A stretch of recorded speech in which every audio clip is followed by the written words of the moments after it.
Anies deg-degser mendengar Surya Paloh wacanakan silaturahmi ke PDIP.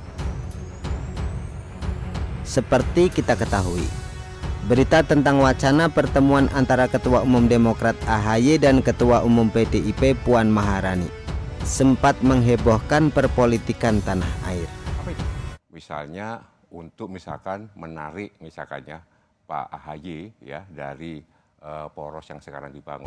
Diberitakan Sekretaris Jenderal kedua Parpol telah melakukan komunikasi di Jakarta pada Minggu 11 Juni 2023 guna membahas pertemuan tersebut. Terbuka untuk bekerja sama dengan PDI Perjuangan? Sangat terbuka. Termasuk dalam koalisi pencalonan presiden? Oh, itu kita belum tahu nih hasilnya apa. Tapi kalaupun terjadi oke. Tetapi yang jelas apapun hasilnya yang mereka lakukan itu kan demi untuk kepentingan bangsa dan pasti Demokrat memberikan apresiasi yang tinggi. Oke. Bahkan AHY mengatakan akan menggelar karpet merah untuk tamu istimewanya tersebut. Sekali lagi buat Nasdem justru kita mendorong ya pertemuan antar partai seperti Nasdem juga ketemu dengan Gerindra, ketemu Mbak Puan juga kan sempat ke Nasdem Tower kan itu loh kan ketemu dengan Golkar. Menurut saya di tengah suasana politik yang dinamis menjelang pemilu dan sebagainya, pertemuan berbagai pimpinan partai itu menjadi penting. Berdasarkan informasi dari Puan, AHY turut dipertimbangkan menjadi bakal calon wakil presiden oleh PDIP untuk mendampingi Ganjar Pranowo dalam pemilihan presiden 2024 mendatang. Atas rencana pertemuan tersebut, banyak pengamat menyatakan bisa jadi AHY beserta Partai Demokratnya akan berpindah ke lain hati. Karena di kubu koalisi diyakini sangat berat menjadikan AHY sebagai cawapres Anies Baswedan.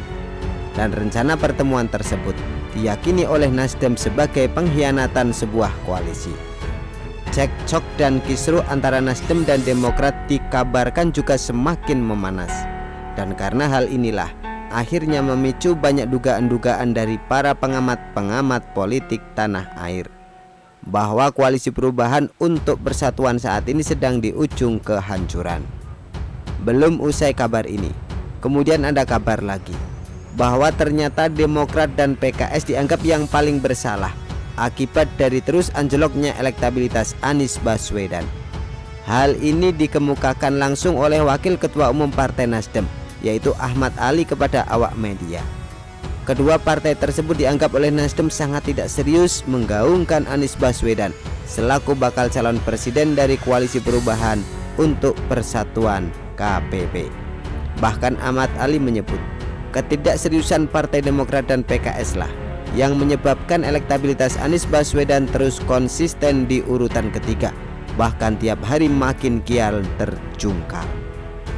Baik PKS maupun Demokrat sepertinya tidak akan terima bila dijadikan tempat melempar kesalahan atas terus anjloknya elektabilitas Anies Baswedan. Dan belum juga reda aksi saling tuding di internal kubu koalisi perubahan ini. Kini kembali dikejutkan dengan wacana bahwa Surya Paloh juga merencanakan pertemuan dengan PDIP, yaitu guna membahas koalisi.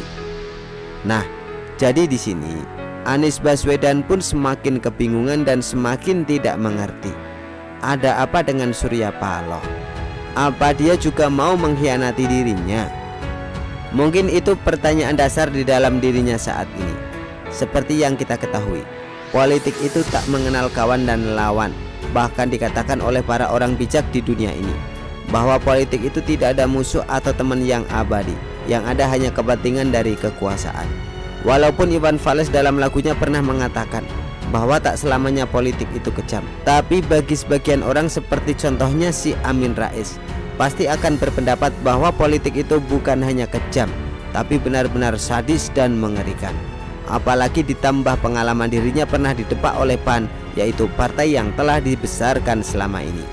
Dan bila ke depan baik Demokrat maupun Nasdem ternyata bergabung dengan PDIP, hal tersebut sangat wajar karena masing-masing pihak itu punya kepentingan, dan pasti hal tersebut akan dianggap masih rasional walaupun harus mengorbankan seorang Anies Baswedan.